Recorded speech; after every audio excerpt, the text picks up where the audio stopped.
নমস্কার। কবি কাজী নজরুল ইসলামের লেখা মোরা দুই সহোদর ভাই। হিন্দু আর মুসলিম মোরা দুই সহোদর ভাই, এক বৃন্তে দুটি কুসুম এক ভারতে ঠাঁই।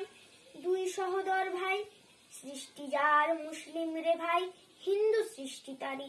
মোরা বিবাদ করে খোদার উপর করি যে খোদকারি। শাস্তি এত আজ আমাদের হিন্দশা এইটাই। দুই সহোদর ভাই, দুই জাতি ভাই সমান মরে, মরক এলে দেশে বন্যাতে দুই ভাইয়ের কুটির সমানে যায় ভেসে। দুই জনারি মাঠের ভাই সমান দৃষ্টি ঝরে, সব জাতিরই সকলকে তার দান যে সমান করে। চাঁদ সূরজের আলো কেহ কম বেশি কি পায়, বাইরে শুধু রঙের তফাৎ ভিতরে ভেদ নাই। দুই সহোদর ভাই। ভিডিওটি অবশ্যই লাইক কমেন্ট শেয়ার করবে।